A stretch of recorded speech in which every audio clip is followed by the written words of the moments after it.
You're locked on to Scotty G and Friends on 97.5, the KSL Sports Zone. Hey, let's get it, folks. 97.5, the KSL Sports Zone. It is the calm before the storm of the NCAA Tournament. Fired up, folks. This is going to be a lot of fun. NCAA Tournament action officially begins tonight. You got the first four and all that stuff, but does anybody really care? No. You're going to care on Thursday when you're going to essentially blow off work. You're going to sit in your cubicle, and you're going to, on one screen, have your Excel sheets and all the other boring stuff you're supposed to do every day at work. And then on your phone or a laptop or maybe on another browser, you're going to have all the games pulled up, and you will be following your bracket and making sure that you are making the rest of the office embarrassed with their poor picks. I love it. It's my favorite event of the year. NCAA Tournament is absolutely phenomenal. See, there's a lot of things that we do in this job that I even hate admitting this because I have a great job. Like, we have a incredibly great opportunity. We are lucky to do what we do, and I never take it for granted. But there are sometimes that, things you get, it's like anything. You do something over and over and again, and it becomes a job. Last year, I remember I was going to a Jazz game, and I was scheduling out the week with my wife, and I'm like, yeah, I got to go to this Jazz game this night. And she looks at me like, are you complaining about going to a Jazz game? And I'm like, not really. She's like, you know how many people would give their left, to be able to go to a Jazz game and cover it? And I'm like, well, yeah, you know what? You have a good point. So there are times where we get a little calloused in this business, and I apologize. It shouldn't happen, but it does. But one thing I will never, ever, ever get calloused about is going and covering NCAA tournament games, especially calling games in the NCAA tournament. And I'll be with Utah State on Friday. We'll have the play-by-play. The Aggies playing in 4 consecutive NCAA tournaments. A phenomenal run at Utah State. And by the way, those 4 different trips to the NCAA tournament has comprised 3 different coaching staffs. Ryan Odom, Danny Sprinkle, and the last 2 with Jerrod Calhoun. It's really remarkable what Utah State has done. BYU in action coming up on Thursday. They've got to sit back and wait tonight to see exactly who they're going to play, whether it'll be Texas or NC State. So those 2 teams will be playing in Dayton, and then BYU will be finding out who they're going to play in that first-round matchup in Portland coming up on Thursday. Utah State will play Friday afternoon in San Diego. But we'll have all the press conferences, all the coverage, all the media availability. We'll have it really covered from top to bottom. In fact, the head coach of Utah State, Jerrod Calhoun, will join us coming up in about 4 minutes from right now. Always great catching up with him, and I'm sure he's knee-deep into game prep on Villanova and trying to figure out who they are. And also a lot of ties to this Villanova program as well. Rollie Massimino, longtime coach at Villanova, won a national championship with Villanova, eventually became the head coach at Cleveland State, and he had a player that played for him at Cleveland State named Jerrod Calhoun. Then you look at Paul Molinari, who's the director of operations for Utah State. Great guy. He was on Rollie Massimino's staff at Villanova and is a Villanova grad. There's a lot of interconnection here. The head coach of Villanova, his dad essentially created the defense that Utah State runs, the matchup zone. So there's a lot of really cool storylines coming up in these 2 games between Utah State and Villanova, and of course BYU in their opening round game as well. By the way, we will have complete coverage for you. We'll have all the games on the AM. So starting on Thursday and Friday, so all day while you're trying to watch games or listen to games, we will have our live programming on 97.5 FM. So you'll hear all of our shows, all of our analysis, all of our thoughts. And then on the AM, you're going to hear all the play-by-play of all the games. So really cool opportunity for you to either hear us react to what's going on or also hear the Utah State game, or you can also hear the live play-by-play coverage from our good friends at Westwood One, who will be providing that feed. So there's no reason for you to be missing any of all the play-by-play action or any of the analysis or any of the media availability. The press conferences, the interviews, we'll have you covered from top to bottom here on the Zone. Fired up, though. We'll be in Portland. We'll be in San Diego. Nobody's going to cover the the NCAA tournament like the zone will, because we'll blow out the budget. We'll make Nate a little cranky with all the money we're spending. But at the end of the day, you, the listener, end up being the beneficiary of it because you get access that, frankly, nobody else is going to get. Coming up a little bit later on, Kurt Helin will join us. Coming up at 1:05, we'll chat NBA with him. And then coming up in the 2 o'clock hour, one of our favorite dudes on the planet, Jay Stevens. Now, this is classic hockey guy. Jay Stevens just had, a knee replaced? And you know what he's doing? He's still coming on the radio with us. Yeah, I think it was a hip. Or was it a hip? Yeah, Ooh. no, I think it's a hip. Yeah. Goalie, those hit playing that goalie position is pretty tough on the hips. I understand. What do you think is harder on a body, playing a catcher or playing a goalie? You know what? Both are equally difficult on the body, I think. I'm just going to say fairly equal. They just ruin different parts of the body. Knees for catcher, and obviously hip for the goalie. I mean, the body's just not meant to constantly do the splits at a certain age, I would imagine. No, I would not think so. I would imagine that has an impact, no matter how great Jean-Claude Van Damme did it and for how long he did it. He might even had a hip replacement. Who knows? Well, or he had a stunt body or stunt guy do it for him. Yeah, body double. I got you. Body double. Yeah. There you go.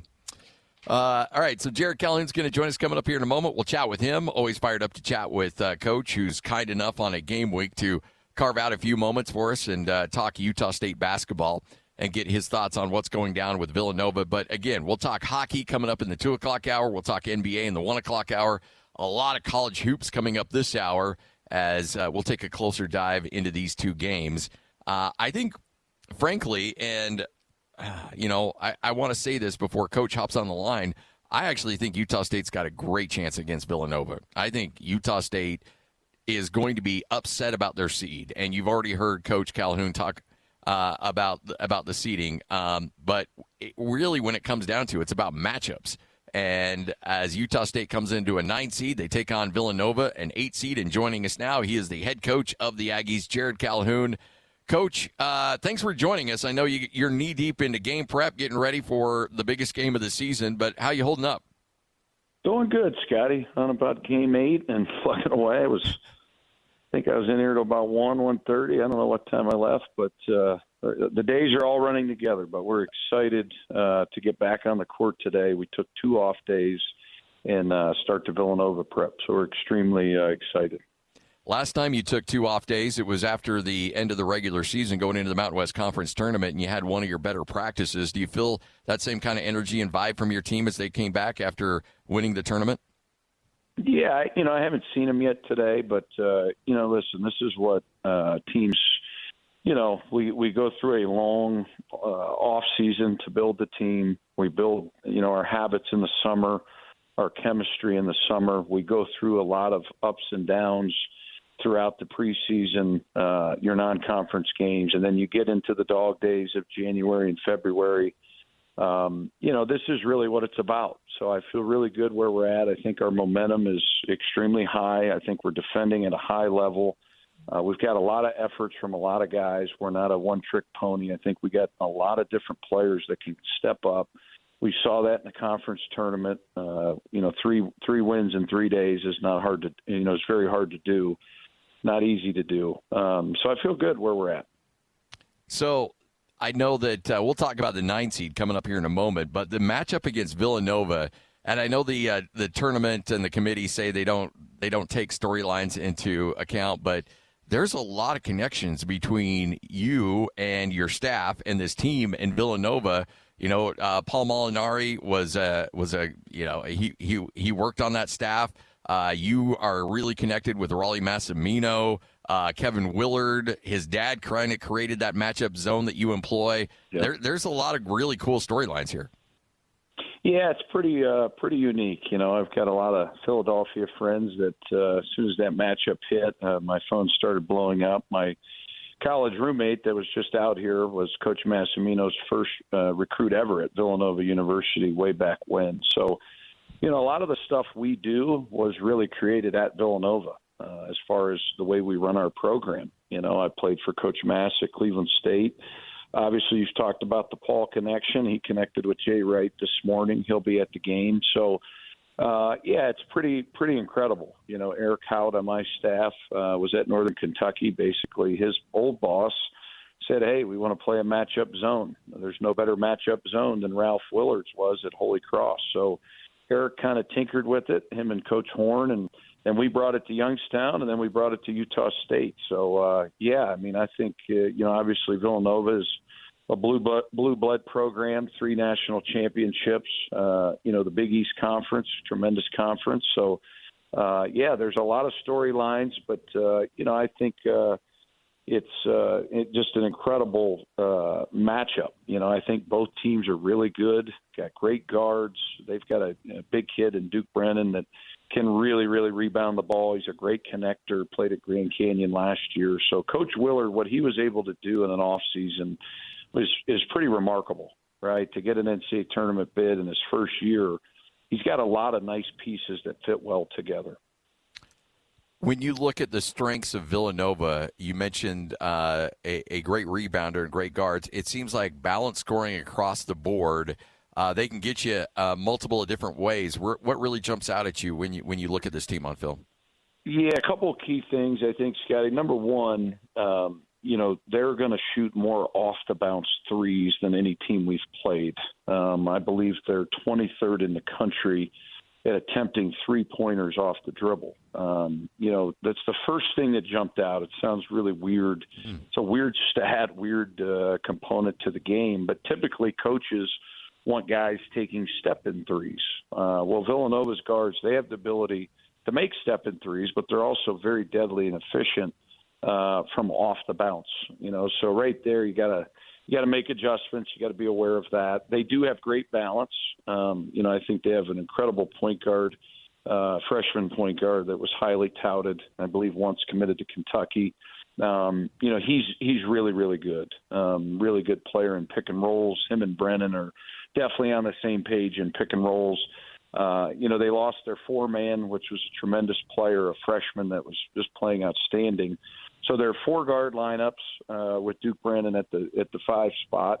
You have to have the ability to guard the bounce. They put a lot of pressure on your defense with the bounce. They run a lot of pick and rolls.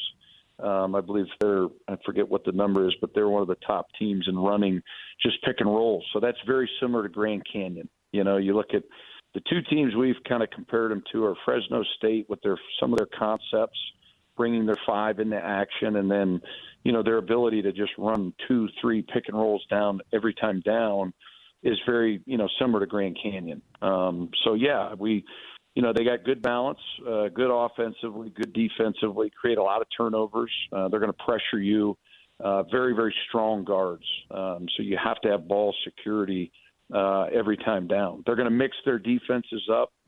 They'll go 2-2-1 back to a man-to-man, and then they'll also run a matchup. They'll go it looks like a 2-3, but it's really man-to-man. So I think the strengths, it's very similar to what Coach Massimino did when I played for him. He mixes his defenses up. He tries to keep you off guard, and I think Kevin does a tremendous job with that. Kevin mentioned the head coach of Villanova was asked about you and your defense, and he goes, "Yep, they run my pop's defense. They run my dad's defense." How similar is it? Because I know you and Coach Howard have really tweaked things, especially from last year to this year too. Yeah, it's somewhat similar. Obviously, the shape is similar to 2-3, but the way we guard off-ball screens, the way we guard pick and rolls, cutting. There's definitely some differences for sure, but yeah, the original creator is his father for sure. Yes. What is it about that defense that makes it so hard for different teams to adjust to that? I think the uncertainty. We can change on the fly. We can guard a pick and roll with the guard. We can guard a pick and roll with the big. We can sometimes go through with cutters. Sometimes we don't. Right. I think it's just the uncertainty every time down of what that shape of what they're running, how it pertains to our shape, and there's just differences every time down. So you're not seeing the same coverages, so players have to think a little bit more. Jerrod Calhoun, head coach at Utah State, joining us here on 97.5, the KSL Sports Zone, in action on Friday taking on Villanova. I know you weren't a big fan of your seed, but the location and the fact that you're not playing on Thursday, you're playing Friday, I got to think that works to your advantage considering what you went through last week in Las Vegas. Yeah, I think we saw a little bit of that, Scotty, when we did the Charleston MTE, and then a couple weeks later we went back down to South Florida. So I think this time of year everybody's a little banged up, right? There's not one team in the country that's not dealing with an ankle, a knee, or shoulder, especially after conference tournament play, right? So you look at some of the teams that, were really successful in the regular season and also the tournament. You got to be very, very careful as a coach of how you prep, the number of reps of contact versus non-contact. So, I've reached out to quite a few coaches, buddies of mine, and just try to, gauge their game plan, right? So then you put your game plan together, and then you start realizing, wow, the flight is, about 80 minutes. It's the same gym that, Mason and KT and Tuck and Jordy and Drake, our guys have played multiple games in there. Our new guys just played a game in there. So, and then I think you look at the fans. We have a huge following, so I think now it makes it very convenient for them to be able to get there. You look at the city of San Diego, it's a beautiful place, right? The weather's going to be 75, 80 degrees. So now when a fan's deciding, do I want to spend X amount of money on a plane ticket and a hotel and, game tickets, there's a little more excitement about going to a warmer climate. So I think all factors, those are all big factors. What I was upset was our metrics. I think our metrics, 28 wins, really good on offense, really good on defense. I think we finished, 13-5 against quad 1, quad 2. I don't want to get back into it, but I just felt like we deserved a little higher seed. But as far as everything else, location, facility, those things are home runs. Those are A-pluses for us. Well, the thing that, we can talk about, you said your piece on the 9 seed, but the fact that San Diego State, New Mexico, those are NCAA tournament teams, Coach. We've seen those teams, and they battle. Yeah, my heart breaks for those players and those staffs. I think it's, the first time since, is it 2017 or whatever it is, that we only have one team. It's kind of a crazy feeling to see that, because we went from 6 to 5 to 4, I think, to 1. I think that's our progression. So it really, really is sad, because I think New Mexico and San Diego State are really, really good. Both different but really elite teams that aren't in the NCAA tournament. So then I think you start looking at what you were able to accomplish as a group. A regular season title, a tournament title. First time ever in 13 years we've been in this league. This is a special group, Scotty. Not only the basketball, the connectivity, the care factor for one another, from your players to your managers to your staff. I think you've seen that now being with us for this many games. It's really what makes us really good. We are a true team, and we care about each other, and we want to do exactly what we did as far as the conference tournament prep. We prepped with an edge. I kind of labeled it our revenge tour. The kids really bought into that. It kind of timed up with, hey, we played UNLV, they just beat us. Nevada just beat us. San Diego State. So we had a real chip on our shoulder. And when you have 15 players and 8 coaches and 10 managers and everybody rowing in the same direction, everybody having an edge, it makes out for a really, really connected group. And I just felt the connection at that tournament was at an all-time high. You've leaned on your experience a lot this year, but you do have, like, Colby King or MJ Collins or Zach Keller. These guys have not experienced an NCAA tournament. How important is it for Mason Falslev and Carson Templin, Tucker Anderson, guys that have been in the tournament, to kind of share what to expect and how to handle themselves in that situation? Well, listen, the next 3 weeks, that's all anybody talks about, right? So if you go on Twitter, you go on all the social media, you turn your TV on, percentages, right? Last night it was percentages of teams that could make the Sweet 16 or Final Four. I turned it on, and eventually as a coach, you just turn it off, because, it's 2 a.m. and they're still playing the reruns of, CBS or ESPN. But it's also what makes it the greatest tournament in the world. So you don't want your kids to, not pay attention to some of it and soak it in. But I also think there's a time where you got to tune it out and we are here to play basketball, right? Like, at the end of the day, it's going to come down to the details of the game, the execution of the game, how efficient you are on offense, how efficient you are on defense, and you got to really, really study your opponent, So that's really what I kind of focus on is, hey, let's look at their defense, look at their offense, let's look at their special teams. What are they doing late game from a sideline out, from a blob, a full court?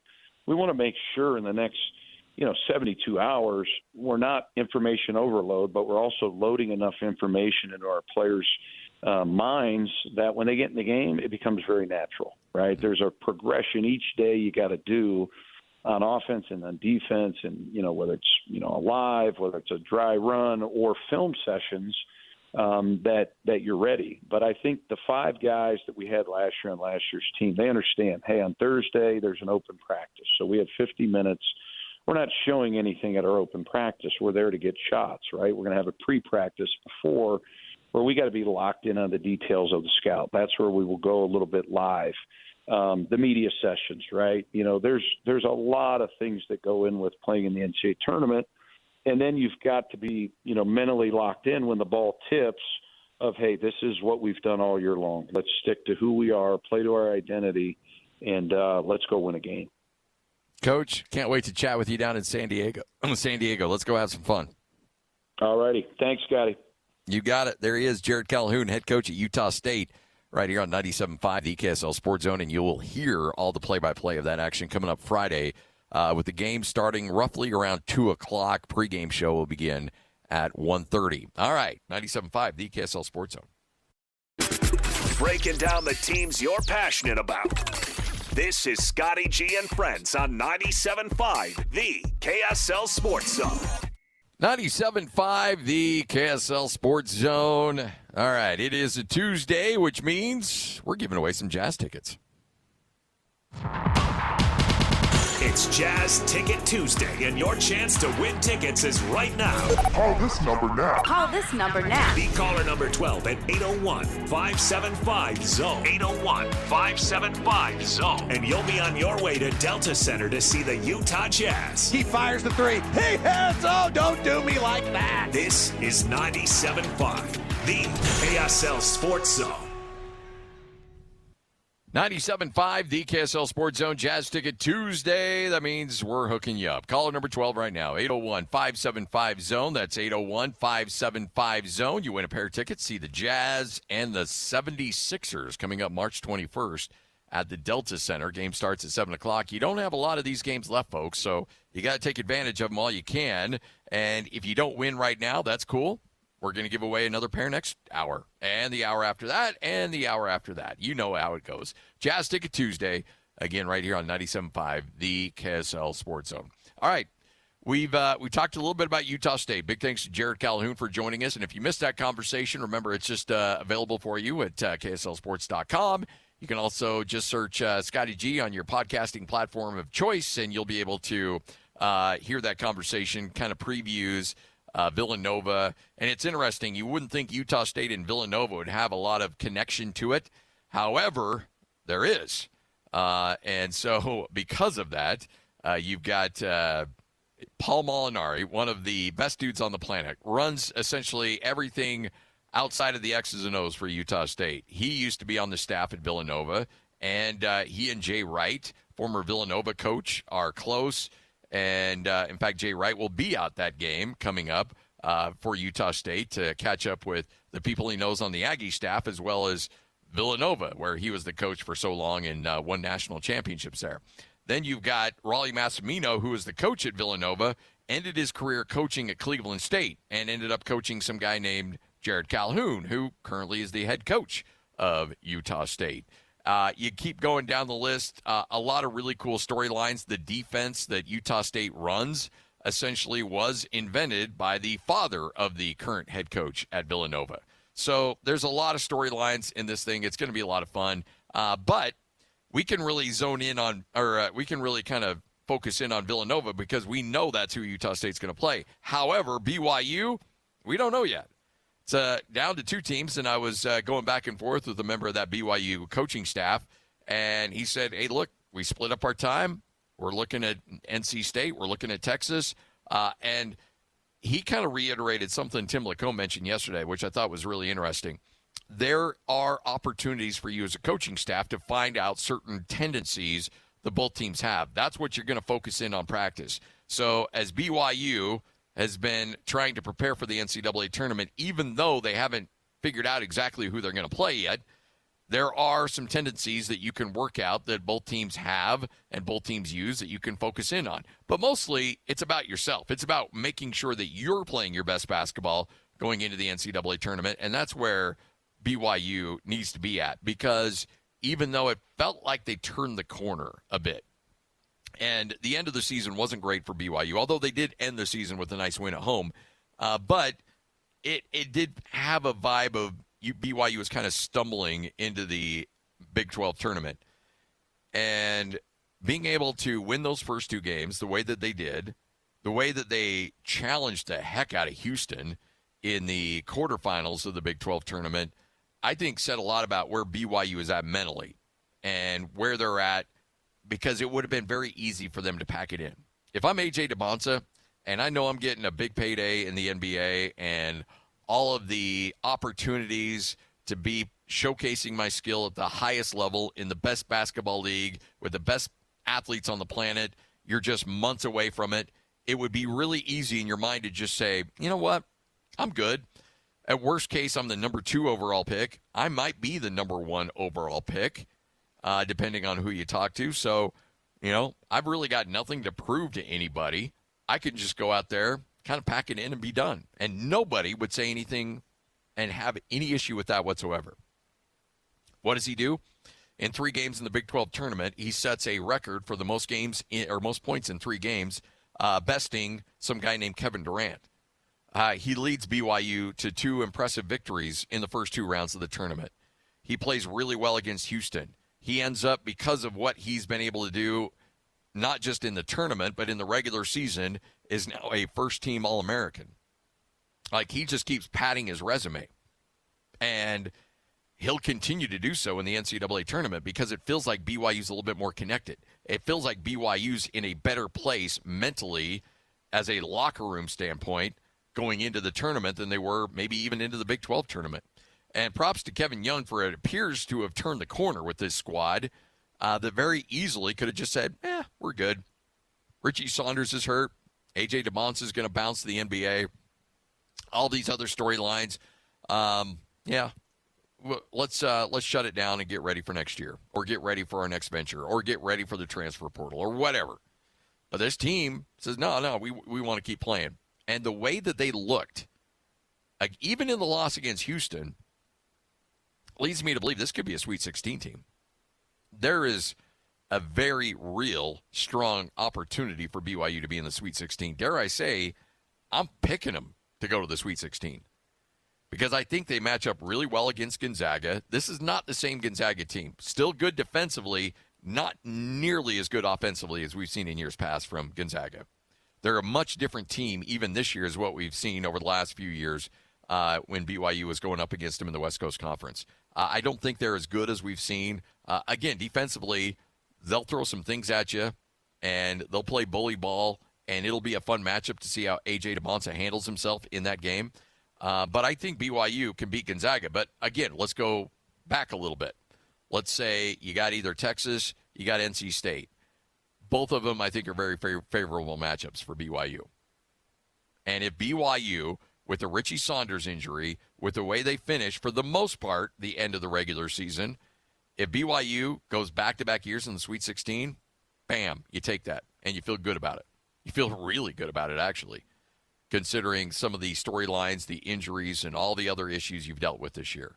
There is a lot to be excited about if you're BYU and you go back-to-back years in the Sweet 16. Yeah, you lose Richie. Yeah, you lose AJ.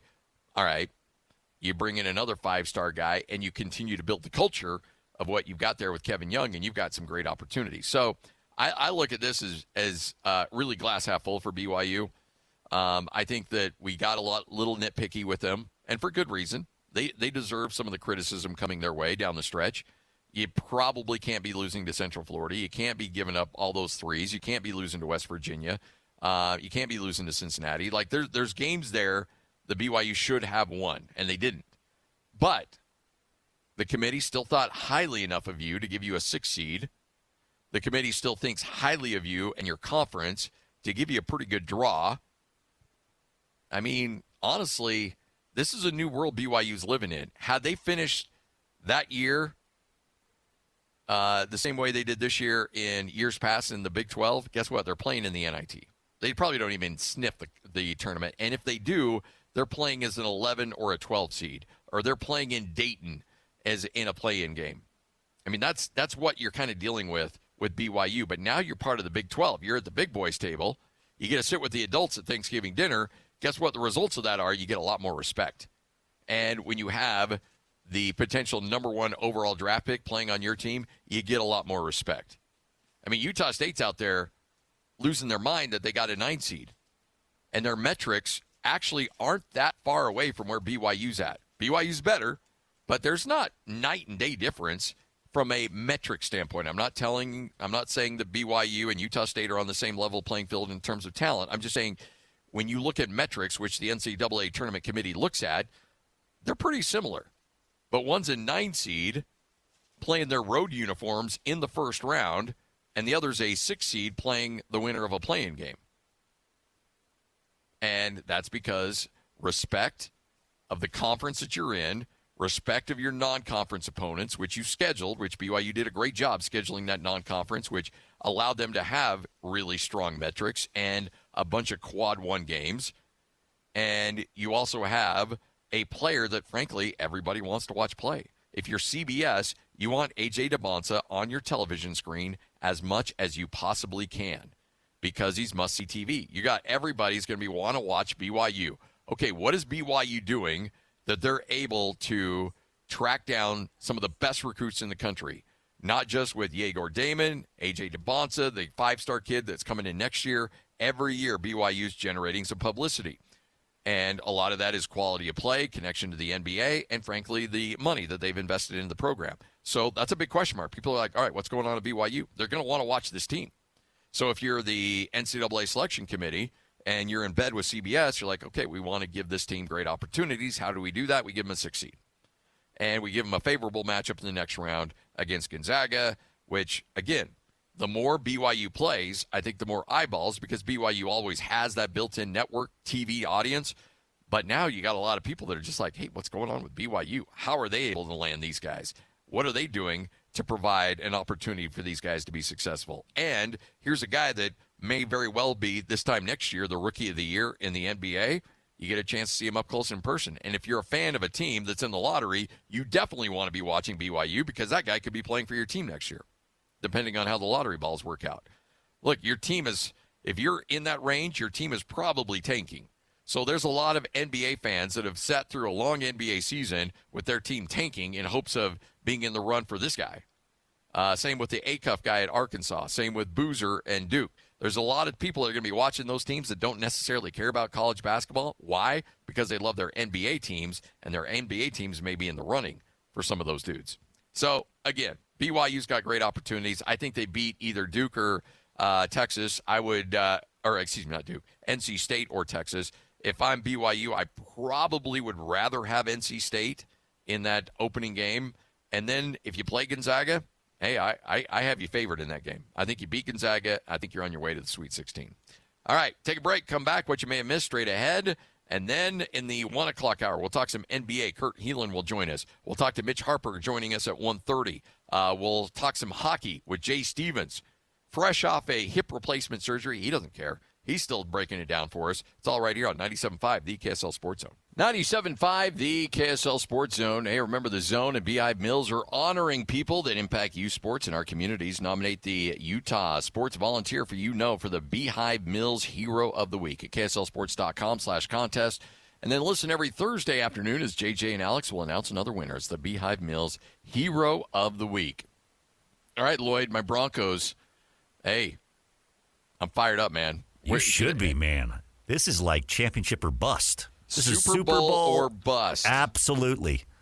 Broncos needed a wide receiver, and they got a good one, although they paid a steep price for it. Jalen Waddle is the newest member of the Denver Bronco. He will be received via trade from the Miami Dolphins, according to Adam Schefter. All right, so the Broncos will receive Waddle and the Dolphins' 4th-round pick. Denver will send their 1st-round pick as well as their 3rd and 4th-round picks to Miami. So Denver gets Waddle and a 4th-round pick. Miami will get Denver's 1st, 3rd, and 4th-round picks. He's 27 years old, coming off a season where he had 900 yards receiving, 64 catches, 6 touchdowns.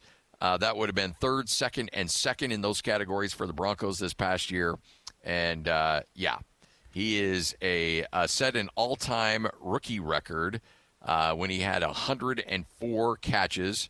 But tell you what, he's a real deal, folks. And I'm fired up because Bo Nix needed another receiver, needed a really good tear-off-the-top speed receiver, and now it's coming to Denver. Amen. And when your head coach believes in the quarterback as much as he does, that's when you pull the trigger. That's when you pull the trigger on something like this. I like it. I feel like you're being a little condescending, and that's okay. I'm not. I really do like that. It's a great move, and I'm serious. This is when you pull it. When your coach believes in his quarterback as much as he does, like I said, Super Bowl or bust. He is due $41 million over the next 2 seasons. Chump change. Broncos will take on a $5 million salary cap hit for 2026. But I will say this, Denver will probably rework his deal and end up giving him a little bit more money as well. But you look down the list, you got Tyreek Hill gone, Waddle gone, Tua gone, Micah Fitzpatrick gone, Jalen Ramsey gone, Bradley Chubb. It has been Miami is in full-blown rebuild mode right now. So, that'll be fun for all you Dolphin fans out there. There's so many of them. Do you know Zach Wilson is still on a contract that pays him $3.8 million? Good for him. With the Dolphins? He does have one more year, gone. Right? He's done. Yeah. But sheesh. What? He was still owed $3.8. That is insane. Good for him. Yeah. Go invest in that Corner Canyon. Sign it if you can get it. Draper economy with that money. Whew. That's a lot of money for a guy that has not taken much of it, if any, snaps over the last couple of years. 97.5, the KSL Sports Zone. You're listening to Scotty G and Friends on 97.5, the KSL Sports Zone. 97.5, the KSL Sports Zone. Scott Jerrod with you. Hope you're having a great Tuesday. Kurt Helin joining us for his weekly conversation. Kurt and I were having a great conversation during the break. Lloyd apparently couldn't hear us, but Kurt, you still there? How you doing? No. Well, doggone it. Well, we'll try to get Kurt back on the air and may have to go through a phone call to get him. But anyway, as we are live here at Sound Sleep Medical, all you have to do is call them at 801-285-9731. That's 801-285-9731. Let's get you taken care of with an oral appliance courtesy of Sound Sleep Medical. Remember, they got 6 locations, too. Clearfield, Murray, Sandy, American Fork, Provo, and St. George. All right, coming up, we're going to talk to Kurt about the NBA. And the big story around the NBA is it sounds like we are full-fledged go-ahead on expansion now for the NBA. I know that there's still a lot of I's that need to be dotted and T's that need to be crossed, but this was one of the more definitive announcements that the NBA is going ahead of schedule for the expansion. And we've said forever that Seattle is a done deal. Like, we've had so many people on, Kurt included, that said, yes, Seattle will be one of those 2 teams. We will see Seattle get a NBA team. Is it going to be Vegas for number 2? And it sure seems that way as well. So Vegas has always been, Seattle's always been 100%. Vegas has been about 95, I would say, percent. And it does feel like both of them are heading in that direction where you will where you will see both those teams in the NBA. And when you have expansion fees that could total about $6 to $7 billion per team, that gets NBA owners' attention very quickly. They want those expansion fees. They get to split those up among the NBA teams out there. And so when you add a good chunk of $7 billion times 2, you can figure out about okay, we can deal with maybe a watered-down talent pool. We can deal with some of these other issues that may cause by adding 2 teams. When you can add a few $100 million to your bottom line, yeah, all right, we're down. We can handle that. So, yeah, I mean, I think that there is certainly some excitement from a financial standpoint about getting a team back to Seattle. And let's be honest, Seattle got screwed. Seattle should have never lost the Sonics. So to get that team back in Seattle is a much-needed thing for the NBA. It's a good sign for a fan base. Look, there's some fan bases out there, for whatever reason, that may not necessarily deserve their team. Seattle was never that squad. Seattle was never that city. They had no business losing the Sonics. The fact is, the NBA just allowed a sale to go through to a ownership group that was hell-bent on moving that team out of Seattle and to Oklahoma City. And they got it. And Seattle, a great fan base, a great city, took the brunt end of that. So the NBA, always in the back of their mind, was like, okay, we're going to get a team back there. We owe it to that fan base. We owe it. We did them dirty. They need to get their team back. And that's going to happen. But you also look at what's going to be happening in terms of Vegas. And props to the NBA. The NBA was always the league that said, you know what? We think we can make Vegas work. Because Vegas was always, when I grew up around sports, it was always Vegas was the dirty word. Like, you can't do anything with Vegas. You can't allow yourself to get in with gambling. You can't have any of that preconceived thoughts that you're dipping your toes into those waters. And the NBA was the first to be like, no, I think we're good here. And they put an all-star game there. That's when it first started. And then things just kind of got a little bit more, and then the NHL comes, and then, of course, you get the Raiders there. And now Vegas is a hot spot and will probably be the home of an NBA team here in the near future. And joining us now, we hope, is Kurt Helin. Kurt, how are you? I'm doing good. There we go. I don't know if I don't know if I'm Vegas good. I don't know if I'm Utah State good, but I'm good. Nice. I like it. Hey, all right, so let's start. We always knew Seattle was going to get a team. It looks like Vegas, we always assumed Vegas would be the number 2. Why? Is it just the expansion fees that are getting everybody all fired up to get this thing going? And it looks like we lost Kurt again. Ooh, Kurt's cursed today. We're going to get him. Don't worry. We'll get him on. All right, so we'll talk NBA with Kurt Helin coming up here in a bit. He also said, yes, not Utah State good. Yes, Utah State, the winner of the Mountain West Conference Tournament. They will play in San Diego against Villanova. BYU's got to sit back, though. Unfortunately, they've got to wait to see who they're going to play in the first round of the NCAA Tournament, as NC State and Texas will go toe-to-toe, and BYU will get the winner of that coming up Thursday in Portland. So that's your NCAA Tournament to keep an eye on. Hey, on Thursday, keep in mind, we will be out at Kenny J's Barbecue, so you can hang out with us on Thursday, enjoy great barbecue, watch some games, have a great time. Our show will be out there. Jake and Ben will be out there as well, so we'll have a great time coming up on Thursday at Kenny J's Barbecue, and your opportunity to grab some food and just tell your boss, come up with some excuse. Like, okay, you know what? I got a client I got to go see in Utah County, or I got this I've got to do, and then just leave, and then just go watch basketball. All right, third time's a charm. Kurt, how are you doing? Sounds good. I don't see what could possibly go wrong this time, Scotty. No. How are you? I'm San sure Diego? We'll Are you going to go to San Diego? I am. I will be flying out tomorrow night, yes. There are worse cities to visit in America, you know. I know.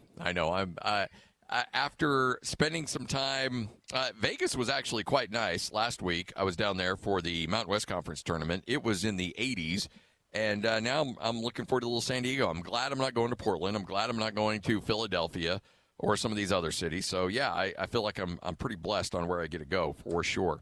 All right, so what has prompted all this? Because we've known expansion's been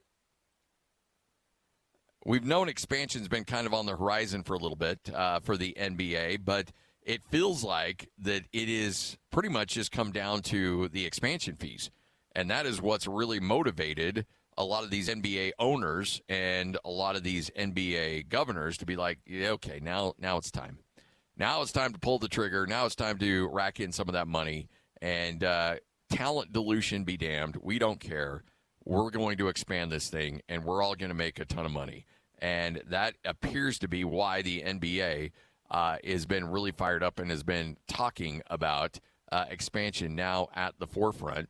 Because when you look at the first vote that's expected to go down here very soon, and they're just going right out and saying, yeah, it's going to be a governor's meeting next week. They will explore adding expansion teams exclusively in Las Vegas and Seattle. So it's not like, hey, you know what, we're going to open things up, let everybody else jump in board here, and so let's see where we go. No, it's actually like, nope, we're going to actually focus in on Seattle. We're going to focus in on Las Vegas, and they expect proposals in the $7 to $10 billion range. And when you see that number, Kurt, that's why I got to imagine a lot of NBA owners and governors are like, yeah, it's time to look at these two cities for sure. Those two cities were always at the front of the list. I mean, there were other cities, Louisville, Mexico City, a few others that wanted to get in the mix. Seattle was always going to get a team to right a previous wrong. And then it was kind of a bidding war, but Vegas has proven a very viable. I heard you earlier right before I came on talking about like how this, Vegas was the third rail for a while, right? Like nobody could go near it, and now it's proven viable. The not only has the NBA been there with Summer League, and the WNBA Aces have done really well there and draw really well there, but look, the Knights, the Golden Knights in NHL have thrived there. The Raiders draw good crowds, even if half that crowd is visiting fans from the other team. And they it's like it's proven. Now, obviously, the A's are going to be there. There will be a baseball team. That stadium, if you go over Vegas, you can see it under construction now. But you nailed it. It's about the money. Look, these owners are giving up equity, right? Like they are. You buy an NBA team, you are 1/30th an owner of the league. That's about to be 1/32nd. That means a little less money in the annual TV revenue, et cetera. And it's worth it to them. Just back of the napkin math on this, if those, the expansion fees, like you said, between 7 and 10, they're saying to make the math easy, it's 7.5. That's 15 for the two. Each team gets $500,000. Or $500 million, $500 million, $500 million. And by the way the CBA is set up, they don't share that. That is $500 million straight to the owner's bottom line. That doesn't go anywhere else. Now, every one of those owners will do, not every, most of those owners will do hey, we're going to build a new practice facility or do some upgrade, or, they're going to make a very public reinvestment in some fashion, but they're going to pocket a chunk of that, right? Like that's just money straight to their bottom line. And the money has gotten so big with those fees that it just becomes for a long time, those owners were opposed because it just wasn't worth it to give up the TV revenue. Now they're just kind of like, hey, it's going to be worth it with this expansion fee. And also, those are two really good, Seattle in particular, these are really big, good markets that should help the league bring in more revenue. It's hard to believe that in 2020, I want to say, October of 20 or October of 21, Ryan Smith bought the Jazz for just a hair under $2 billion, and now you're seeing expansion fees in Vegas and Seattle could be anywhere in the range of $7 to $10 billion. If you got, the old joke, it takes money to make money. Well, if you got money, now would be the time to be parking it in the NBA, it seems like. Or professional sports in general. Yes, maybe not everyone, but like in general, those whether it's NHL or NFL or whatever, like all those fees have gone up. All those, the value of those teams and the value of the leagues has gone up as they have become. I don't want to say. Especially with certain sports in certain cities, and the NFL in a lot of cities. They're cultural touchstones, right? Like you're a Cleveland Browns fan. There's this whole identity that goes with being a Cleveland Browns fan. But in a world where getting people to watch live television and to join in one place to watch something is increasingly difficult, and that meaning it's increasingly difficult for media to monetize. Sports still draws like nobody else's business, right? And it still gets everybody watching stuff at one time, and we'll get a lot of that this week, and that makes it worth it because you can just sell it to advertisers. I was when I was down in Vegas, I was talking to some people down there, and I asked if they would just throw an NBA team in the T-Mobile, and they said no. They're going to build a new arena for that too. Yeah, no, that's long. They might spend a year or two there because this is coming on online quickly, and they may not have a choice. Actually, they wouldn't have a choice. Yeah. And that building is perfectly good, frankly. But the plan is for whoever the ownership group is, and there's a couple lined up. They want to do what the Dallas owners kind of want to do with theirs, which is farther down the strip. They're going to build a new arena that is a foot traffic driver for their new casino resort. Right, like they're going to build a whole new casino resort and use that arena with both the NBA games and then I assume some concerts and whatever else comes, Disney on Ice or whatever else comes to town to drive traffic there, and that's the plan. It's going to be a new arena where will get built, wherever that is down the strip. So let's take the money out of it because money's going to drive everything for sure, and just talk about the quality of what this means to the league. Is there enough talent to go around to support 32 quality teams, or will there be a dilution of talent? There will be a dilution for a while. And look, I think the quality is higher right now just because of the international play. 25% of the league, I believe it is this year, of the players have international roots.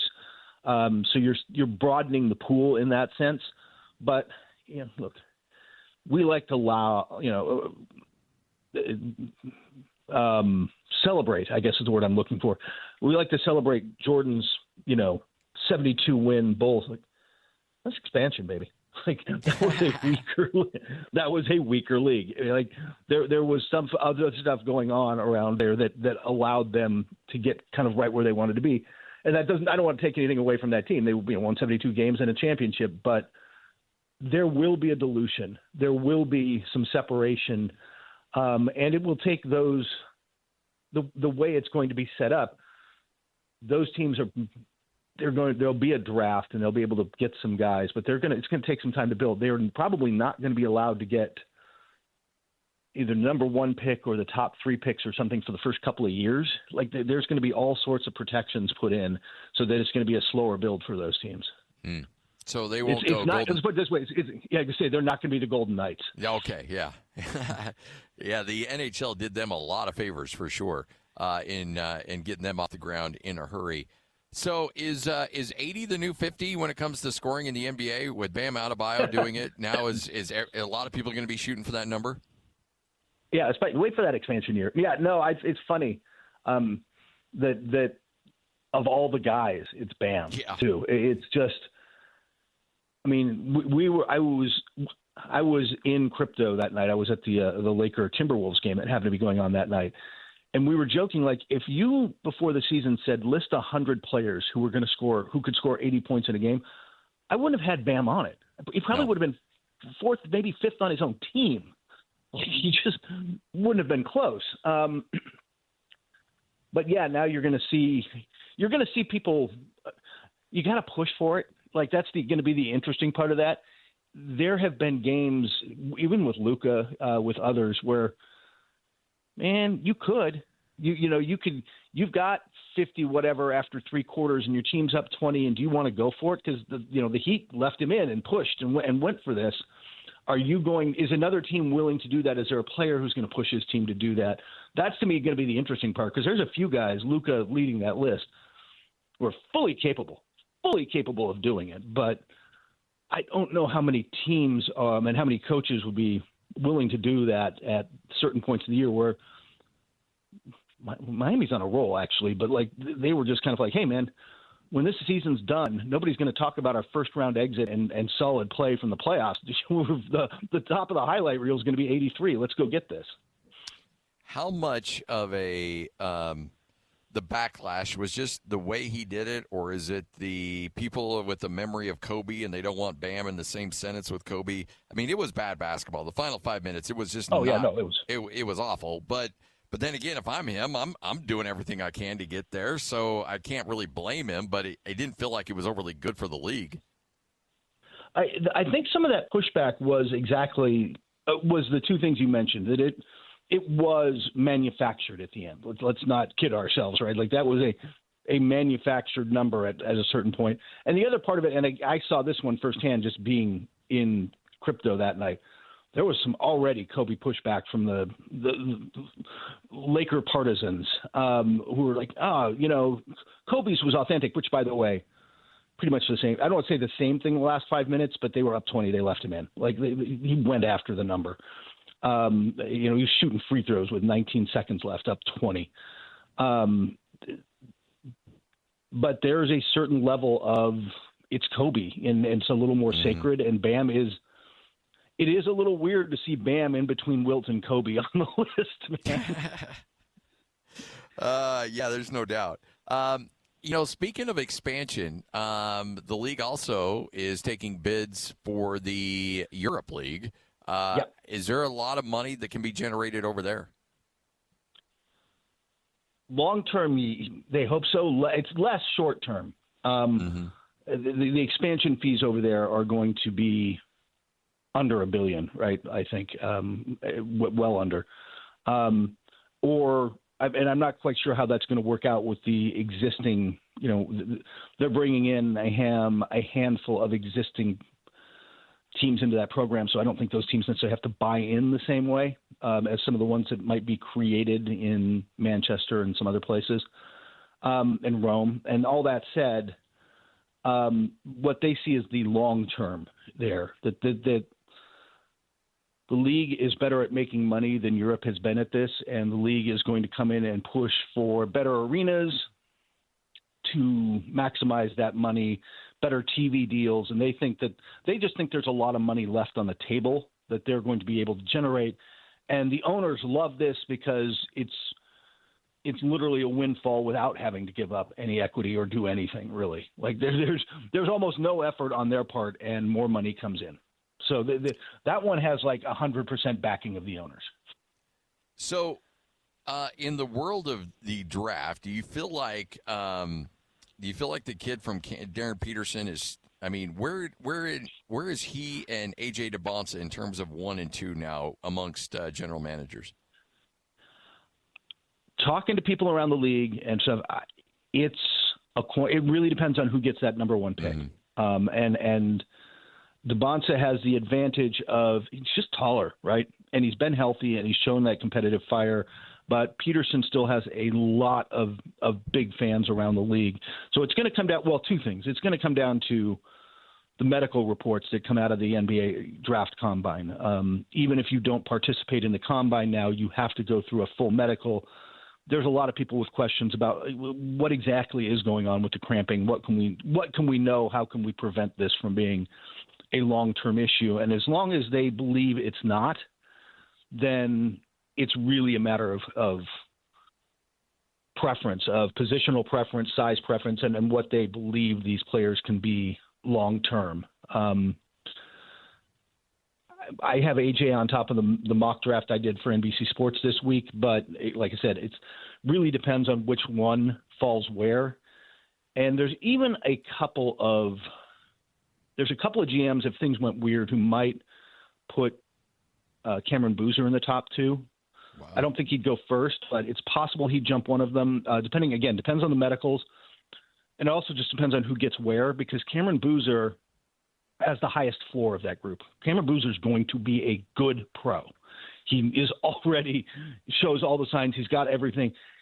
His floor is just so much higher that it's a low risk play for the right GM. And if you need a big, depends on the situation and who's drafting. But if you're going somewhere that had a backcourt that was pretty set, but you wanted some front court help, it'd be tempting not to take Boozer. All right, so this is strictly just opinion of Kurt Helin's, because I know everybody's got strong opinions one way or another on Steve Kerr, but he becomes – look, he's first ballot Hall of Famer. He's done a remarkable job at Golden State, won a bunch of championships. He is the fourth fastest coach to get to 600 wins. Only Phil Jackson, Pat Riley, and Greg Popovich did it quicker. He exceeded that of Red Auerbach. Should Steve Kerr as a coach be in that conversation with those guys and talked about being the best coaches in the league in the history of the league? I would have him half a step back only because Riley and not Auerbach, but Riley and Jackson, Greg Popovich only was with one team, but that team evolved dramatically over the time he was there, right? And it went from the Twin Towers of Robinson and Duncan to this kind of faster play, Tony Parker-led team. It was over that stretch. They were a very different team over different years. And I think that the fact that Riley and Jackson did it in different places with different players puts them a little ahead of Kerr, who I don't want to take anything away from him. He's been brilliant there, but he's done it with Steph Curry. And I don't know that he's going to ever coach anywhere else. He's a free agent at the end of this year. I imagine he's going to ride it out. But unlike Popovich, who kept saying, I'm going to retire when Duncan retires and then didn't, I think Kerr means it with Curry. I genuinely think when Curry steps away, he will step away from coaching probably into the front office of Golden State, but if not into their front office, into somebody's front office, and not in you've got to do the day-to-day grind job, but you get the big money consultant type of money, right? Like you're coming in to oversee this thing in a big picture way, as opposed to, you're more Danny Ainge than Austin Ainge, if that makes sense. You're kind of in that role more. And I think that's Jerry West had that role with a couple of teams. I think that's how Steve Kerr would like to do this, but I'm not saying that it probably happens with the Warriors, but when that day comes, there will be a bunch of teams knocking on the door. Hey, we appreciate your time as always, Kurt. Thanks for hanging out with us, and let's do it again next week, shall we? We shall, and hopefully you'll be planning your next trip somewhere else, because it's a good weekend in San Diego, and not just because of the fish tacos, although you do have to get fish tacos. I fully plan on it, for sure. All right. Hey, thanks, Kurt. All right. Take care, man. There he is. Kurt Helin, NBC Sports, ProBasketballTalk.com, right here on 97.5, the KSL Sports Zone. 97.5, the KSL Sports Zone. 97.5, the KSL Sports Zone. Hope you're all having a tremendous Tuesday. This segment brought to you by University of Utah Health. Go to uofuhealth.org. Before we get to Mitch Harper talking a little BYU hoops, let's give away some Jazz tickets. It's Jazz Ticket Tuesday, and your chance to win tickets is right now. Call this number now. Call this number now. Be caller number 12 at 801-575-ZONE. 801-575-ZONE. And you'll be on your way to Delta Center to see the Utah Jazz. He fires the three. He hits. Oh, don't do me like that. This is 97.5, the KSL Sports Zone. All right, caller number 12 right now, 801-575-ZONE. That's 801-575-ZONE. You win a pair of tickets. See the Jazz and the 76ers coming up on March 21st. All right, Portland, Oregon, the site for BYU as they get set for either NC State or Texas. They got to wait for those two teams to do battle in Dayton in the play-in game, and Mitch Harper is kind enough to join us. Mitch, how are you? Doing good, Scotty. Happy to be on with you as always. Hey, happy to chat with you. Always good catching up. Is there a team that BYU would prefer if you gave a little true serum to Kevin Young between these two teams? I think Texas, because Texas is not as reliant on the three-point line. NC State can really fill it up from beyond the arc, and that's been one of BYU's weaknesses in the post-Richie Saunders iteration of BYU is defending that three-point line. BYU did a nice job stopping the three against Houston, only allowed 5 3-pointers made against Houston in that Big 12 tournament quarterfinal, but still we saw it against Kansas State, moments early on against West Virginia. BYU can be prone to giving up the three ball. So I would say Texas probably. And, Texas has lost 5 out of their last 6. But it's kind of interesting. Both of these teams, Texas and NC State, reeling a little bit. I think disappointing seasons for both of them so far. Highly resourced rosters, yet they're in the first 4. So maybe both of those teams are looking for some sort of spark. If they can get a win, then they face BYU. But I'd lean Texas, though, and the team that would probably be the better matchup. Considering the fact that BYU maybe didn't end the regular season, they got the nice win against Iowa State, but didn't end the season the way that they were against Texas Tech, the way they would have wanted to. But they do end the Big 12 tournament on a bit of a high, winning 2 games and playing Houston tight. So overall, should BYU be pleased with their seeding in this tournament? I think so. I think it's fair, and being in Portland, that's, I think, the best case situation for BYU after losing Richie Saunders. This thing could have slipped after they lost to UCF and West Virginia and Cincinnati. This thing could have gone to maybe the 10 seed line potentially. So to cement themselves as a 6, I think this was kind of the best case scenario for BYU. Had they beat Houston in the Big 12 tournament, maybe there could have been a conversation to be a 5 seed, but they're the lowest rated 6 seed. So I think this was an okay spot, all things considered, for BYU. It's just when you factor in the preseason expectations, that's where it feels a little bit underwhelming. But adjusting on the fly after their Saunders injury, I think you'll take this spot. So there was some concern about BYU near the end of the season. Do you feel like a lot of the concerns about BYU post Richie Saunders, I don't want to say have been resolved, but BYU fans may be sleeping a little bit better at night after the way the Big 12 tournament went? I think so. I think the big concern, I think, still for BYU is, can they play an elite team away from Provo and win that game? The Texas Tech and Iowa State game a few weeks prior to that in the regular season were both in the Marriott Center. They showed well against Houston in that first half, getting a halftime lead, but ultimately couldn't hit enough shots. And there were stretches where those role players couldn't perform. And Houston's defense, one of the best in the country. And that's concerning. BYU is 1-6 this year against top 10 adjusted efficiency defenses in college basketball, and a possible round of 32 matchup, if BYU gets by Texas or NC State, is a top 10 defense in Gonzaga. And I think that's what poses a difficult challenge for BYU in maybe potentially making a deep run. AJ's going to probably get 25 to 30 points. That's going to happen every night. But the real X factor is someone like Kennard Davis. Can he knock down shots, and can he do it against a really good team? Because West Virginia and Kansas State, both of those games, BYU was the favorite. I think what was promising about the West Virginia game in particular was that they won a game only allowing less than 50 points to an opponent. That didn't seem like a thought for this BYU team a few weeks ago. And they showed some toughness and some intensity that's been much improved on the defensive end. And Kevin Young has leaned into the messaging of keeping things simple, and that's leading to this team not overthinking the defensive schemes. And that has kind of shaped itself out in the recent games. So, but I just still think that with how the quadrant's set up for BYU, a potential round of 32 matchup against the Zags, that's a difficult draw to envision, maybe BYU getting to the second weekend for the second consecutive year. What's the, obviously it's a little bit of the luck of the draw, and I've done the mock selection committee thing, so it's hard to actually try to put together matchups in the next round, but it is cool to see a potential thought of them playing Gonzaga in the second round.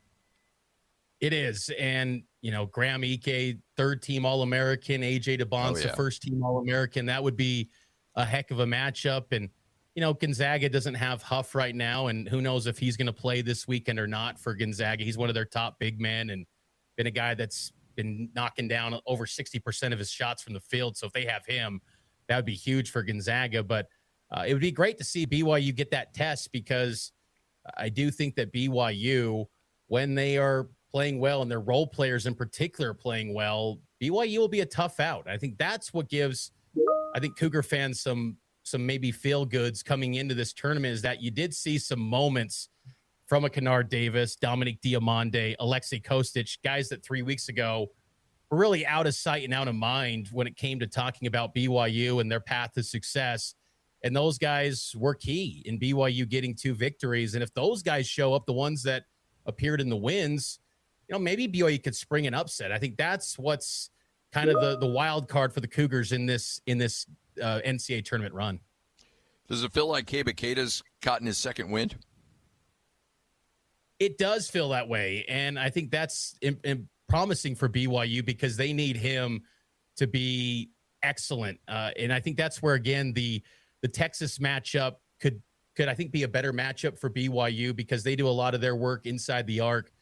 And I think Dybantsa, if he's at his peak performance, he can be excellent. He can be that guy that gets you, a 6 boards, 9 rebounds, a handful of blocks. Like that's totally in the cards for Dybantsa. And, he hated that Big 12 tournament court floor. He's excited to get back to the hardwood floor in the NCAA tournament. But I think that Kata has got a new wind under his sails heading into this tournament because it's been an up and down year for him in terms of availability.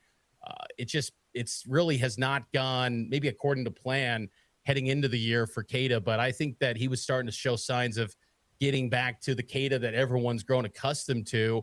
And also AJ was making it a point to really find him in alley-oop action, which is where Kata gets going on the offensive end. I think that can get him settled into a game and really feeling part of it and get that energy behind him because when he plays with that, he's excellent around the rim.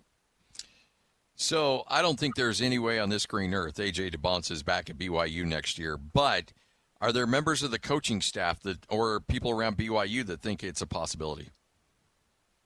I think that, Kevin Young has consistently said that he believes that AJ is going to be the number 1 guy in this draft class. And honestly, I think for BYU, they want him to be the number 1 pick because then you can have year after year showing Yegor and then AJ and then potentially Bruce Branch in 2027, year after year of BYU pumping in guys to the NBA draft. I think, though, with AJ, he really has enjoyed his BYU experience and that, he has really loves working with Kevin Young and really believes that Kevin Young has helped elevate and get his readiness up for the NBA draft. I think that AJ, he's got partnerships with places like Red Bull and Nike, and I'm sure he'll have some sort of announcement that he wants to make on his terms and his time when he wants to do that decision. But I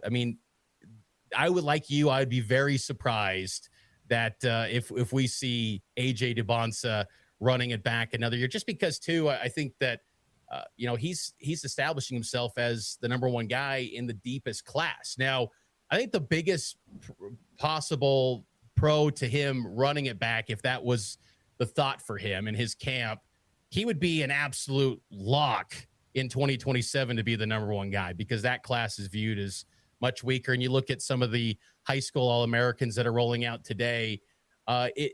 Who knows? Kingston Flemings for Houston was someone we didn't talk about much last year, and he's become an absolute stud. So guys can elevate themselves, but I would think that AJ would be a lock to be a number 1 pick. But the problem is for someone like him is that his game will be overanalyzed completely in next year if he ran it back at BYU and then go through another season where his head coach is having to go to the podium saying you should have gone to the foul line, 10, 15 more times. He was getting fouled left and right. They didn't call the whistle. And there's no spacing for him in the college game. And then you're going to get overanalyzed by the scouts like you're doing this wrong. You're not doing this like you did your freshman year.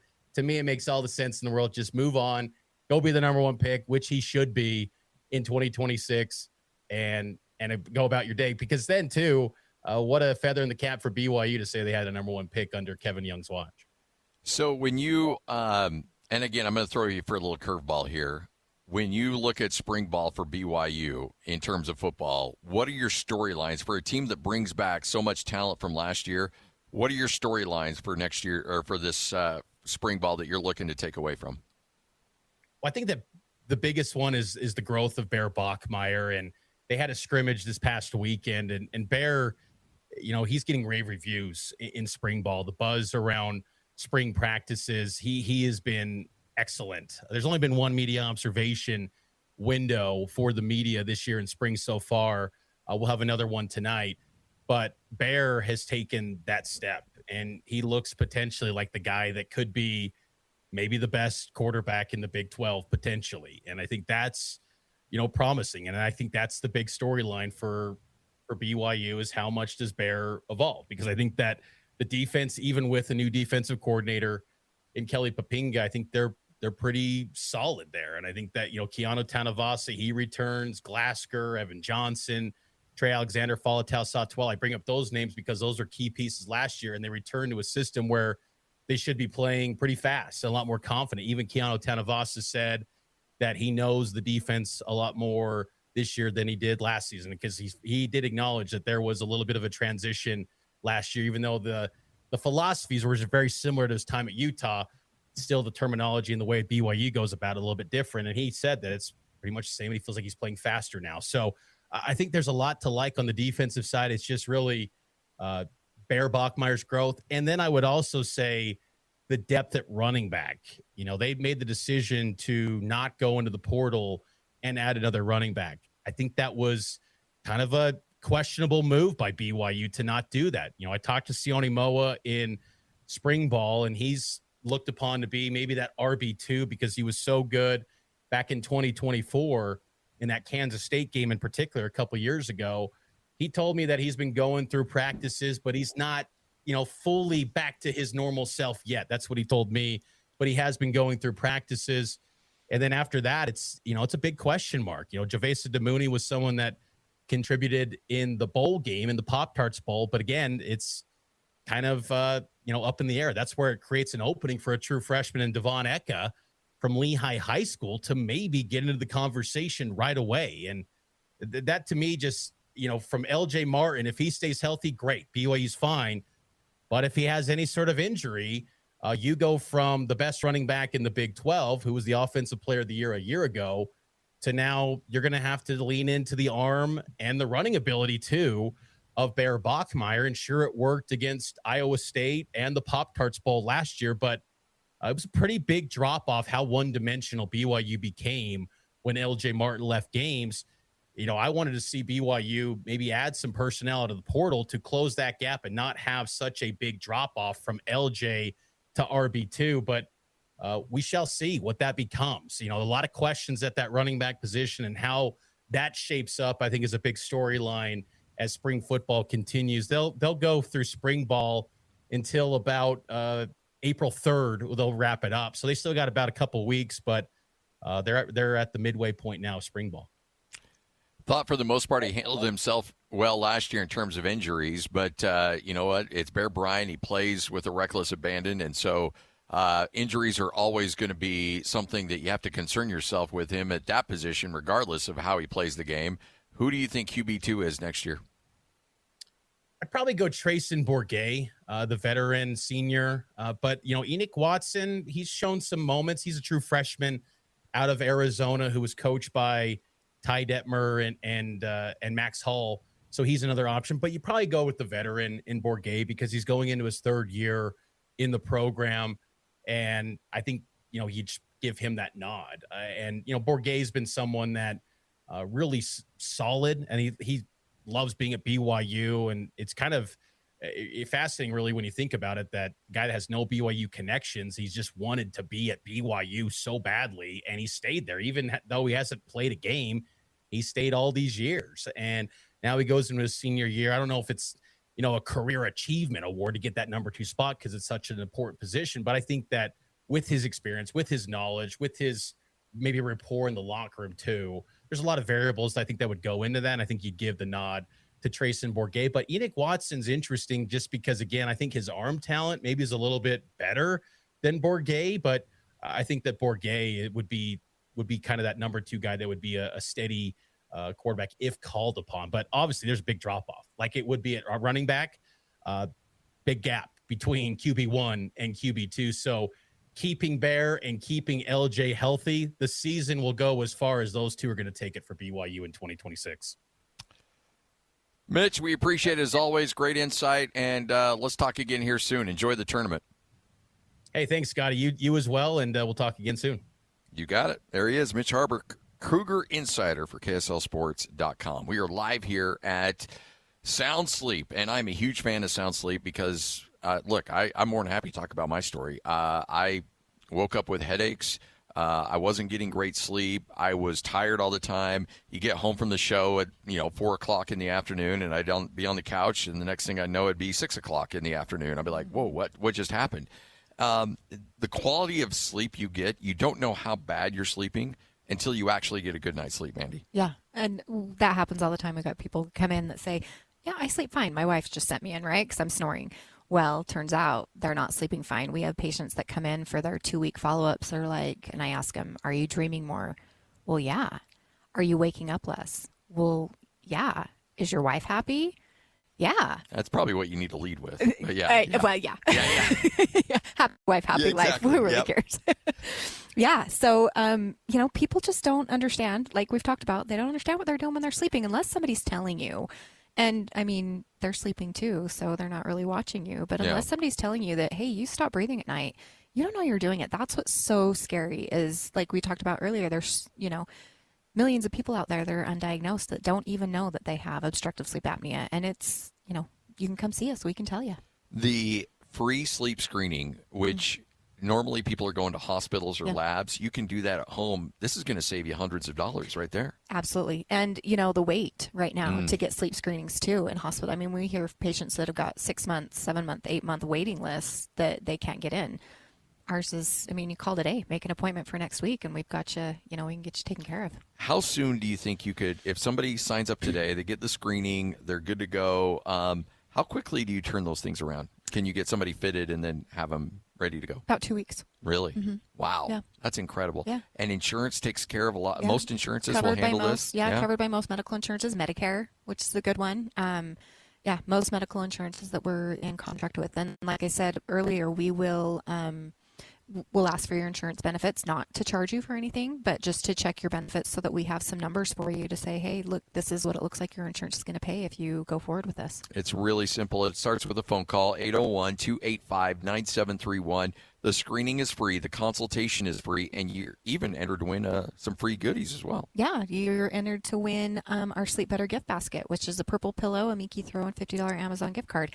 And we've got 6 locations across the valley, so there's likely something close to you. This is not a CPAP machine, folks. I cannot emphasize this enough. This is an oral appliance like a mouth guard or a bleach tray. It keeps your lower jaw in place. You can fix your sleep apnea without a CPAP machine. Exactly. Yep. It's so great. 801-285-9731. Call right now. 801-285-9731. It Sound Sleep right here on The Zone. Believe it or not, this guy actually has friends. Nice. This is Scotty G and Friends on 97.5, the KSL Sports Zone. Logan Cooley. Saucers one across. Schmidt a drive. They score. Nate Schmidt gives Utah its first lead of the night. A seeing eye laser from the left circle. And it's 2-1. 12:40 to go in the second period. And Nate Schmidt has his 5th goal of the year. Stars come back the other way. They turn it over as Yamamoto got taken down from behind. Now a 2-on-1. Yamamoto walks in and scores. Kyler Yamamoto puts the Mammoth up by 2. And that one was a beauty.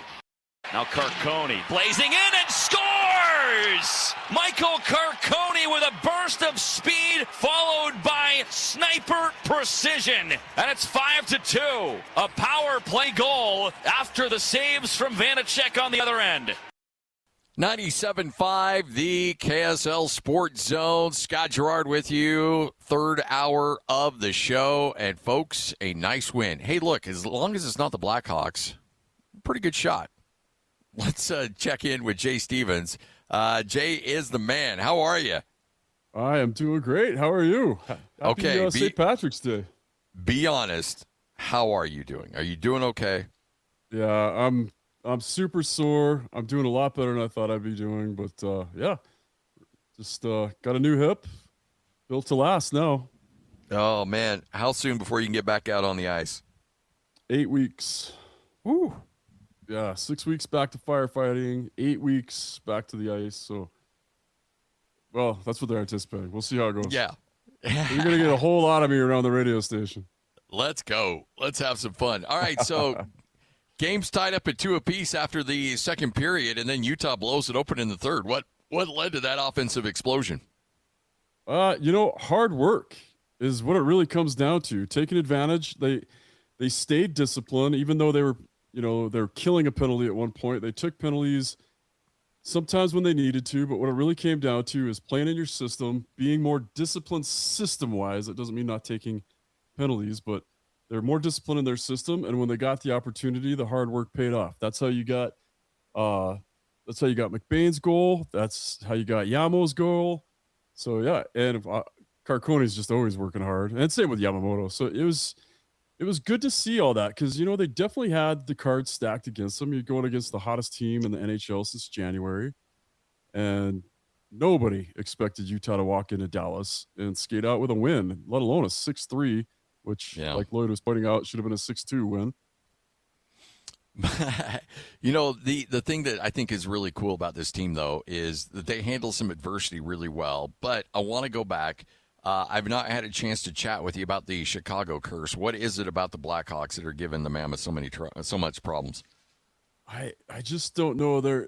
Chicago puts zero pressure on you when you're in your defensive zone. They wait for you to come into the neutral zone. They clog it up. They're doing what's either called the neutral zone trap or a left wing lock.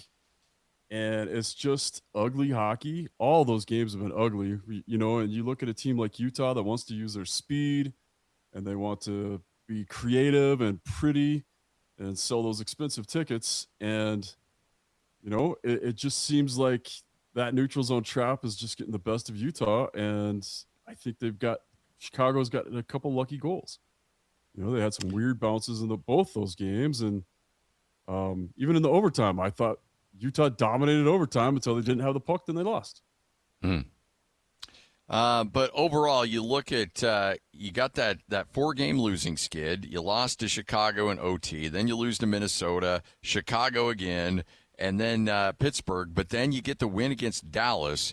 How much momentum can you build from that one game coming up throughout the final stretch of the season?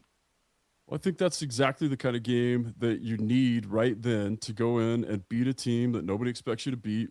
Like I was saying, Dallas is hot. Everybody knows Dallas is hot. And to go in and just manhandle them like that in the third period and to keep bouncing back from, penalties and, when they went down 1-0 and to have Keller respond with that unbelievable snipe, you take those things, you build onto it. You say, if we can skate with them, and they've already done really well against Colorado, you build that confidence, you get the momentum going, and now you've got 2 big games coming up again, right? 2 more Western Conference, top of the Western Conference teams, and you're going to need all that momentum going in. So going up against Vegas is going to be tough.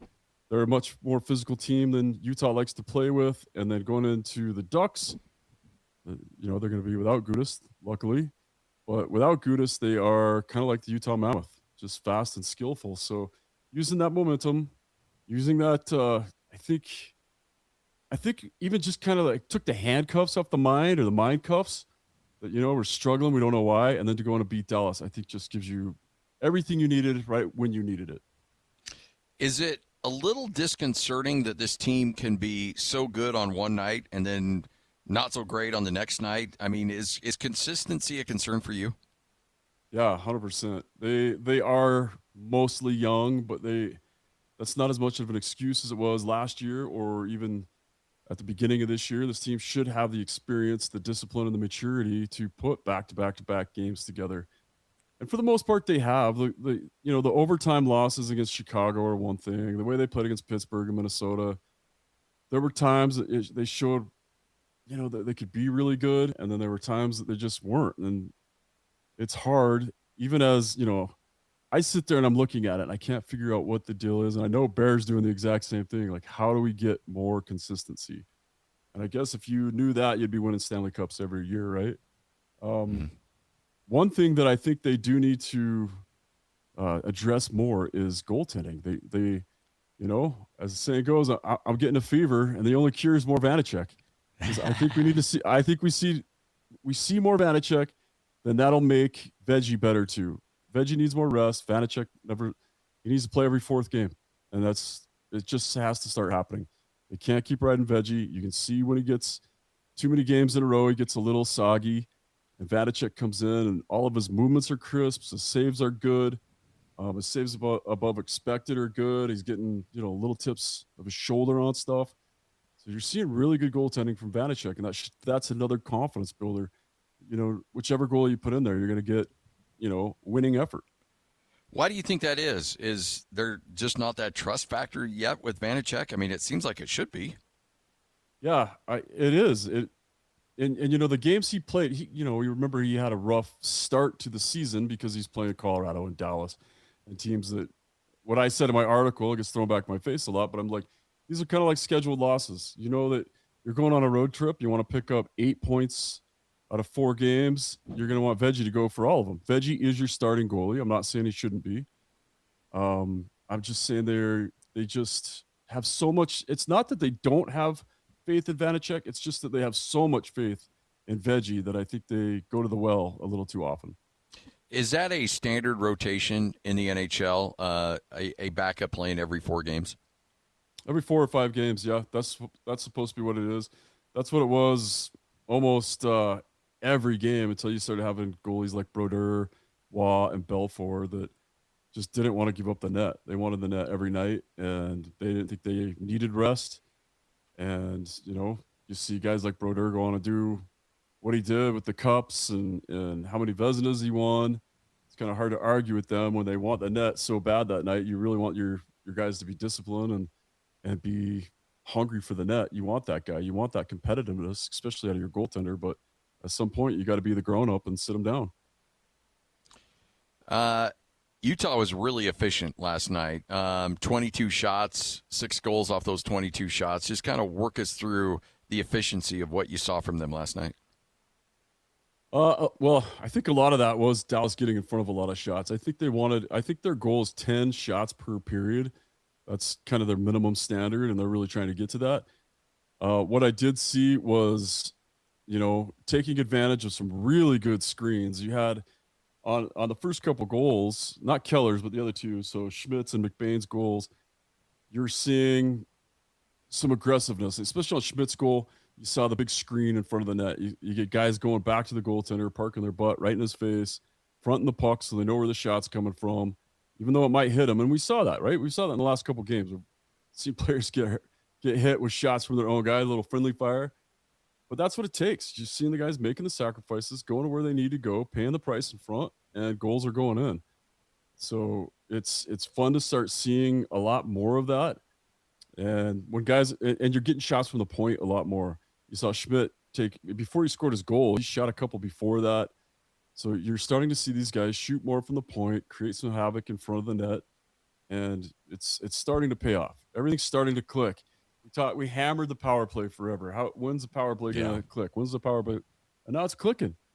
In the last 10 games, they're at like just 30%, which would, if you just took the last 10 games and put them in the top 5 in the NHL. Dallas 0 for 3 last night in power play. They had some chances. Utah wouldn't allow them to cash in. Do you feel like that's getting better? I do, which is it was a surprise that it started suffering again, because that was the that was the pinnacle of our special teams, is that our power play or our penalty kill was being so good, while the power play wasn't being good for Utah. So to see what happened last night, and not only did they not give up a goal, but to go out and get that shorthanded goal was, that's a lot of fun. We want to see that. I think that's the 8th one on the year for Utah. And so, or I think actually the 9th shorthanded goal of the year for Utah. So it's good to see the PK coming back, and Kerfoot, and obviously get Weezy back there, and Ian Cole back there just blocking a ton of shots. Utah's finally starting to see everything click. I think it took a few practices to get Weezy into the mix and letting him know where guys are going to be and get comfortable with his partner. And I think you saw a lot of that last night. I think you saw Utah really kind of gelling together. There's such a tie for fraternity within the NHL. Sometimes we get concerned about chemistry and how much that that can affect a team. Do you feel like that might be a little overblown, that you make a trade like the Utah Mammoth just did, that the guys can usually settle in pretty quickly and find their role? Yeah, I mean, it definitely takes a few games, but the cool thing about hockey players, especially when you get traded, the rest of the teams, like when you walk into a new locker room, they go out of their way to make you feel comfortable because most of them know what it's like, or they can imagine what it's going to be like, and they know you're their teammate now. So even if you fought a guy last night and he gets traded to your team tomorrow, you're going to welcome him into the locker room. You're going to show them all the best places to eat in town and make sure that they know they're part of the family. But chemistry is a big thing, and with hockey, it doesn't take that long in their kind of brotherhood, as long as everybody's a team player, which you're seeing some markets that's not happening. Yeah, but I think Utah has a really good chemistry. I think they have the right makeup in the locker room. They have the right groups of guys. I mean, just anytime you get around Schmidt or Ian Cole, you can just see how funny they are, and I'm sure they just have that locker room just really light and fun to be in. So yeah, I think Utah's got the perfect mix, and it just took a few games. It's for the new trades and the new acquisitions, and the guys that just came back from injury. So get all back into it, and now I think it's all starting to gel for Utah, and hopefully that's what we see going forward here. Jay, hang on the line. I got some more questions I want to ask you. Is that all right? Absolutely. Nice.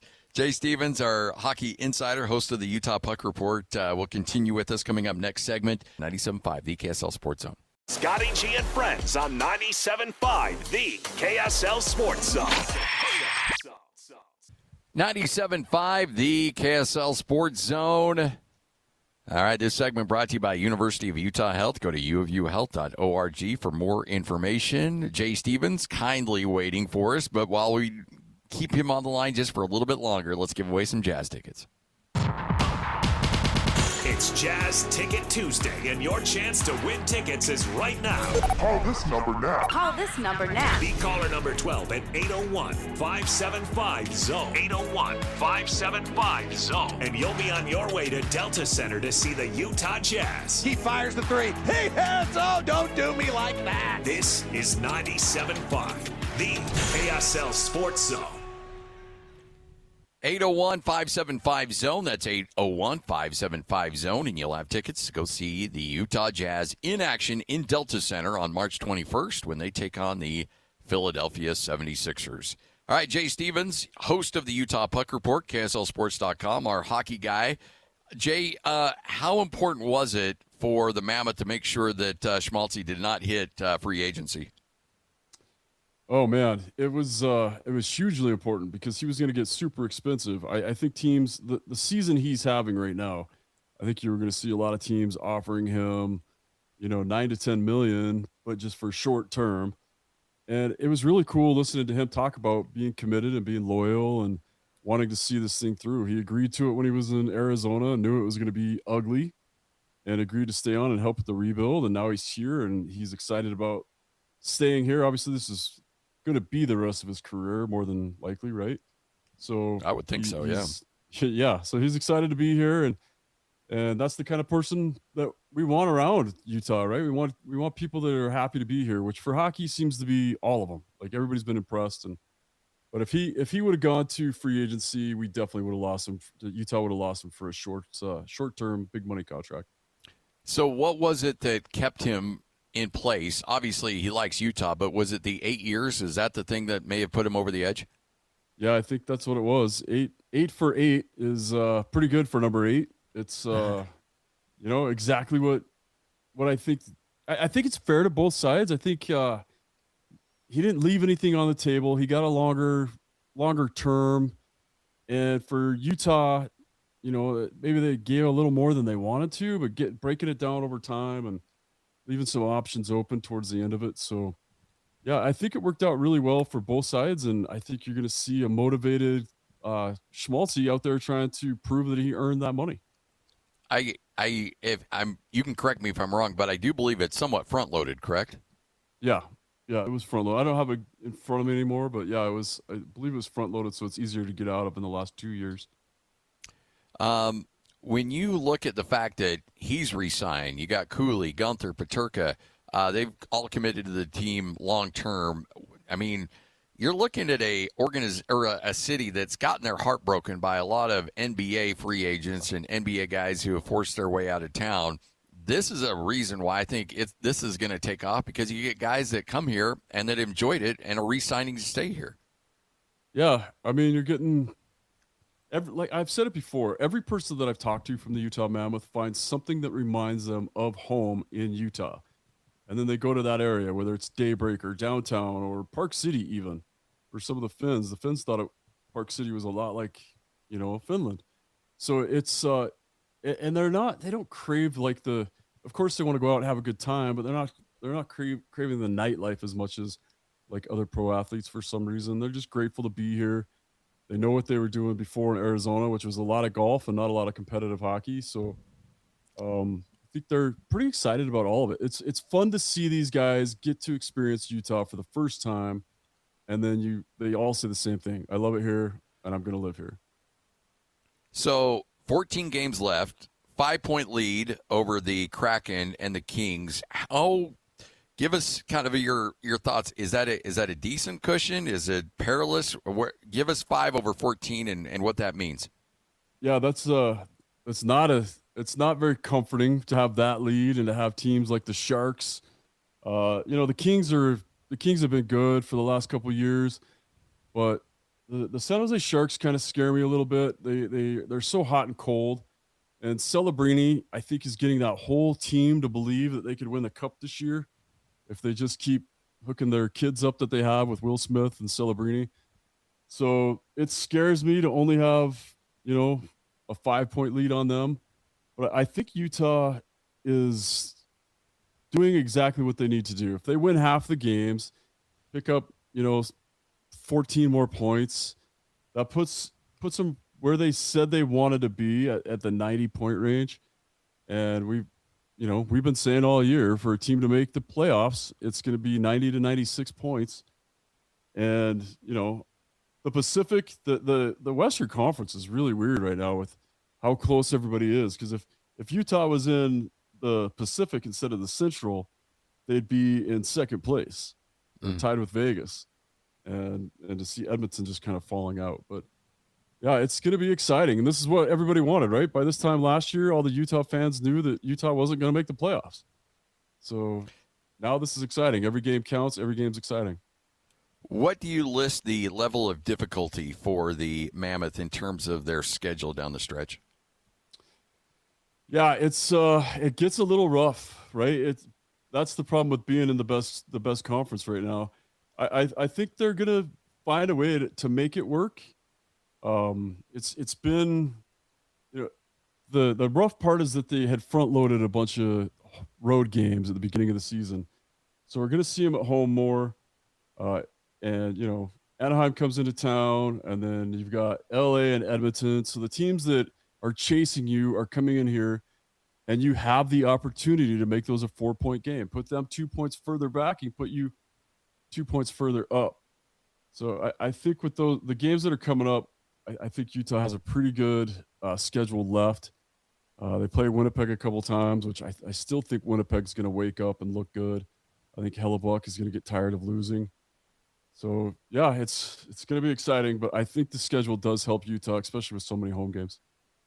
Jay Stevens, he is your NHL guy, Utah Puck Report. So much great information over the last couple of years since this team has made its way to Salt Lake City. All right, so as this thing plays out, you put the number, about a little over 90. I know Bill Armstrong has set it at 95, but that essentially is you're about 15 points away. Is that about right? Yeah. Yep. Utah sits right now at 76 points.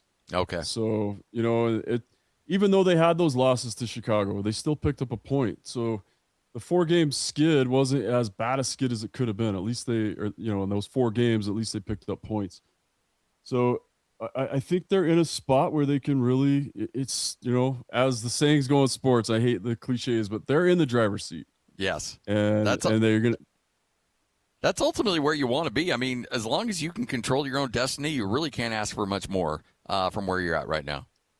Right. And if they go into Vegas and play like they did against Dallas, They come home and play that same way against Anaheim.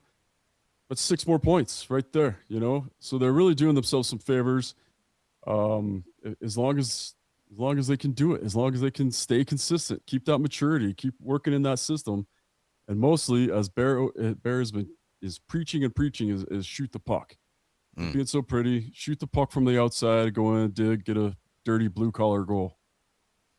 All right, so by the way, pain tolerance, where are you at right now on the old scale of 1 to 10? How you hanging in there? Probably, since I've been sitting down here, I've probably been going from a 4 to a 6, but it's been pretty good. It's not as bad as a kidney stone, that's for sure. Yeah, no, that's very true.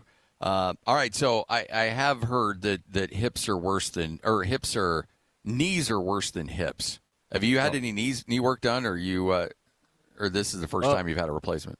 I still have my hip. I still have my knees. I've torn some muscles in them, MCLs or whatever. But yeah, this is the first major surgery that way. I've had other surgeries throughout the years, but as far as getting a whole joint replaced, this is my first go at it, and we're 24 hours from when I got it put in yesterday. That's awesome, man. See, that's hockey toughness right there. That's our guy right there making it happen. All right, so what do you think is taking the bigger toll on your body, firefighting or goalie?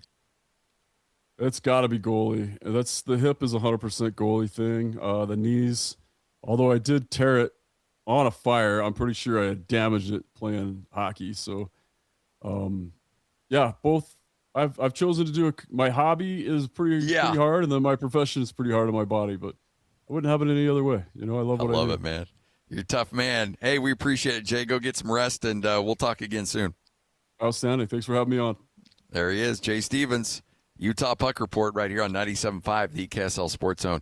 Lloyd, could we even hope to be as tough as that guy? Yeah, I don't know about that. No, probably not. I'm just going to say no. 24 hours after getting a hip replacement surgery, he's on with us talking about the Utah Mammoth.